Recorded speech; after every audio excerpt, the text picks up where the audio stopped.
अस्सलाम वालेकुम। कैसी है मेरी यूट्यूब फैमिली। मेरी दुआ है कि जहाँ रहें खुश रहें, आबाद रहें, अल्लाह की अमान में रहें। तो चलिए जी, इस प्यारी सी दुआ के साथ अपना व्लॉग स्टार्ट कर लेते हैं। और ये था सुबह का टाइम और आज है जुमे का दिन। तो जी आप लोगों को जुमा मुबारक हो, मेरी तरफ़ से बहुत बहुत मुबारक हो।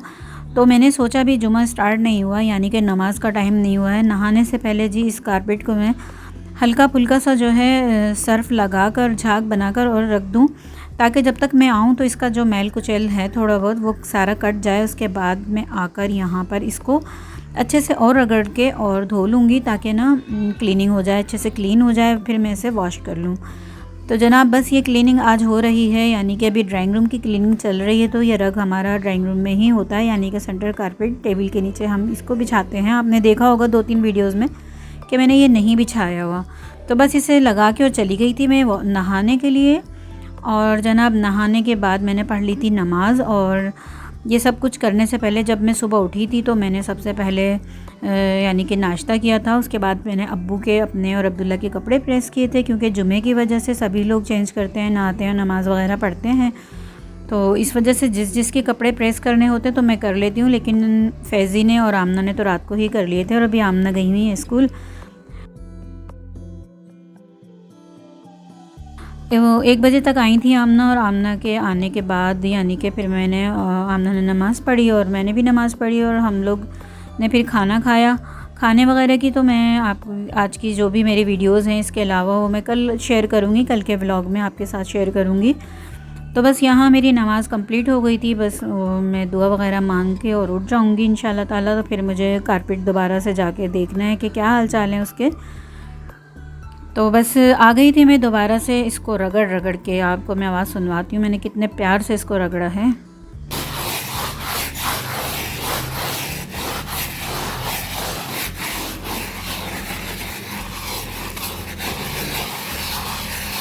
और जनाब देख लें, इतना रगड़ रगड़ के मैं इसको नहला रही हूँ। आजकल बस मैं नहलाने पे लगी हुई हूँ। कभी मैं अपने कर्टन्स और कपड़े वगैरह धोती हूँ, नहलाती हूँ उनको, या कभी अपने पौधे, या उससे पहले मैंने अपने किचन की जितनी भी स्पाइस जार थी उनको नहलाया धुलाया, उनको चमकाया और जनाब उनकी जगहों पे रखा। उसके बाद कर्टन्स की बारी आई, कपड़ों की बारी है, उन्हें भी नहलाया धुलाया। उसके बाद आई हमारी प्लांट्स की बारी, उनकी भी ज़रा मैंने अच्छे से नहाइयाँ करवा दी थी। और अब हमारे रग की बारी है। देखें इसको मैं कैसे प्यार से और कितने ज़बरदस्त तरीके से धो रही हूँ माशाल्लाह से। और ये देखें आप कितना निखर गया है एकदम से। बहुत ज़्यादा गंदा मैला तो नहीं था, क्योंकि ड्राइंग रूम इतना यूज़ में नहीं आता हमारे। वैसे भी अब्दुल्ला की वजह से ना अक्सर तो हम इसको फोल्ड करके ही रख देते हैं, क्योंकि माशाल्लाह अब अब्दुल्ला बड़े हो गए, खेलने कूदने लगे हैं। तो बस अब्दुल्ला के खिलौने होते हैं और ड्राइंग रूम होता है। तो बस ये फुल टाइम जो है ना, क्योंकि हमारे तीनों बेडरूम में बड़े बड़े बेड हैं और वो इतने हाइट पर हैं कि वो बहुत ज़्यादा नहीं बैठते अब्दुल्ला, ना वहाँ पर खेलते। चलिए जी, अब इसकी रगड़ाई की आवाज़ सुन लें और आप भी थोड़ा सा मोटिवेट हो जाएं, और आप भी रमज़ान की क्लीनिंग ऐसे ही ज़ोर शोर से शुरू कर दें जैसे कि मैंने कर दी है। वैसे तो काफ़ी ख़वातीन कर ही रही होंगी, ऐसी बात नहीं है कि कोई मुझे ही देख के मोटिवेट होगा तो काम करेगा, ऐसी बात नहीं है। लेकिन ये है कि जो लोग थोड़ा सा भी सोचते हैं कि अभी कर लेंगे, जब कर लेंगे, जैसे मैंने सोचते सोचते इतना वक्त गुजार दिया और अब मैं इसको वॉश करने बैठी हूँ, क्योंकि मैंने यही सोचा करना मुझे ही है, क्यों ना मैं टाइम निकाल के टाइम से पहले ही कर लूँ, यानी कि रमज़ान से पहले। इस तरह के जो भारी बड़े काम हैं ना, मेहनत कश यानी मेहनत वाले काम जो हैं वो मैं जल्दी जल्दी से निपटा लूँ, जैसे कि कर्टन्स वगैरह हो गए, या भी वॉल्स क्लीनिंग करनी है, यानी कि जो दीवार के जाले वगैरह झाड़ने होते हैं, या वो हमारा जो ड्राइंग रूम में ब्लाइंड लगा हुआ है उसकी सफाई थोड़ी सी हार्ड है, मुश्किल है, यानी कि ना उसको बहुत मुश्किल से जब मैं करूँगी तो आपको साथ ज़रूर शेयर करूँगी, क्योंकि आज तो ये वॉश हो जाए, फिर ये सूख जाए, उसके बाद ही मैं जो है ना बाकी सफाई करूँगी। ये देखें अब ना, ये देखें इधर मैं ज़रा वीडियो ना फैज़ी बना रही हैं, तो बस वो अपने हिसाब से ही कैमरा वगैरह सेट कर रही हैं, क्योंकि मुझे तो नज़र नहीं आ रहा, ज़ाहिर है मैं इधर वॉश करने में लगी हुई हूँ। तो उनके ही हवाले था कैमरा के, बस आपने ही देखना और सेटिंग करनी है, क्योंकि ना भी उनसे कोई कैमरा कोई ऐसे भारी नहीं, मोबाइल से बनाती हूँ मैं वीडियो, मोबाइल है उनके पास। तो बस ना कोई ऐसा काम मैं उनसे अभी ले नहीं रही, क्योंकि अगर ज़्यादा मैंने उनको ज़्यादा काम, मेरे ही अपनी लालच, अगर मैं ज़्यादा काम करवाऊँगी तो ज़्यादा थकेंगी तो देर से ठीक होंगी, इसलिए मैं चालाकी करती हूँ, आराम करवा देती हूँ।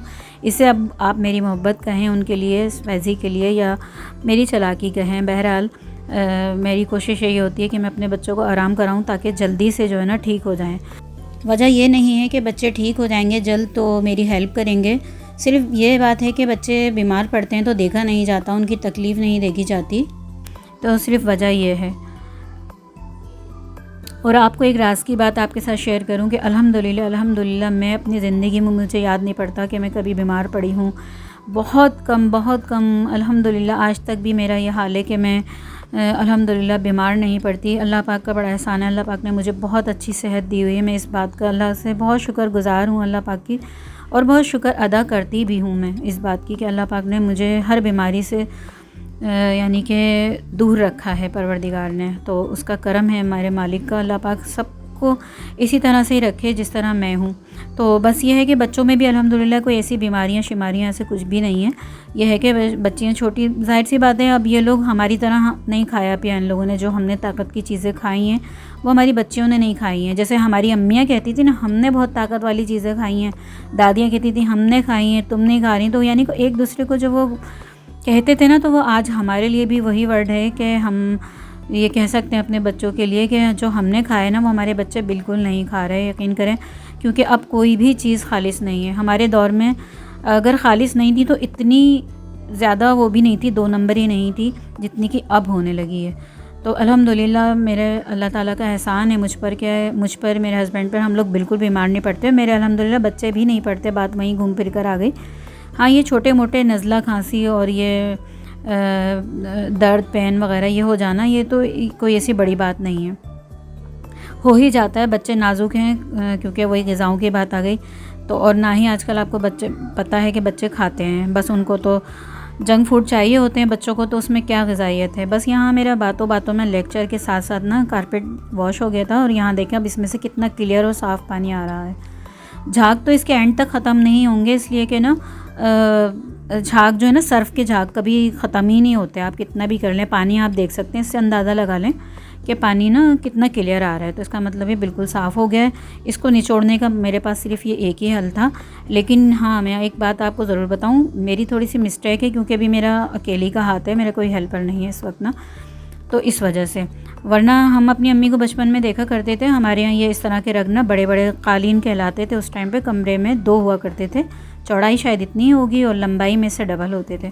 तो अम्मी उसको ना, हमारी छत थी यानी कि 2 मंजिला घर था हमारा, ऊपर वाली जो छत होती है ना, इसे चांदनी भी कहते हैं, ऊपर जाके जिस पे कभी सोया भी जाता था और हम बच्चे खेला भी करते थे। तो जब अम्मी को ये वॉश करने होते थे ना कारपेट, तो अम्मी हम सब मिल के बहन भाई ना ऊपर जाते थे लेके, और इसी तरह हम धोते थे उसको। तो अम्मी जब वो पानी इस पर फैलाती थी ना, साफ़ पानी, तो हम लोग बड़े ना एंजॉय करते थे। तो बस वही आदत पड़ी अम्मी को देख देख के करना आ गया है। और अम्मी इसको रोल बनाकर और खड़ा कर देती थी एक साइड पर, उसमें से ऊपर से पानी डालती थी ताकि सारा पानी क्लियर निकल जाए और साफ़ सुथरा हो जाए।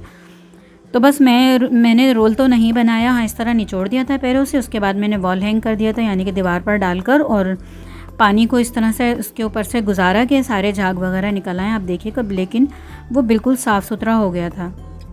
दीवार पर डालने के बाद जब मैंने उसको पानी इसके ऊपर डाला ना, तो बस उसके बाद मैं इतना ज़्यादा थक गई कि फिर फैज़ी से देखा नहीं गया। उन्होंने उसी वक्त मेरे लिए चाय बनाई और ये पकोड़े बनाए, भाई आ गए थे मेरे, तो इस वजह से उन्होंने पकोड़े बनाए और ये बाकर खानी लेकर आए थे भाई। तो बस ये आमना फैज़ी की फ़ेवरेट है बाकर खानी। जब उनके घर जाती हैं तो मामू बाकर खानी खानी है, जब मामू घर आएँ तो बाकर खानी लेके आइएगा, तो याद से लेकर आते हैं। बस यही मेरा आज का छोटा सा व्लॉग था, वीडियो थी, मोटिवेशनल व्लॉग था।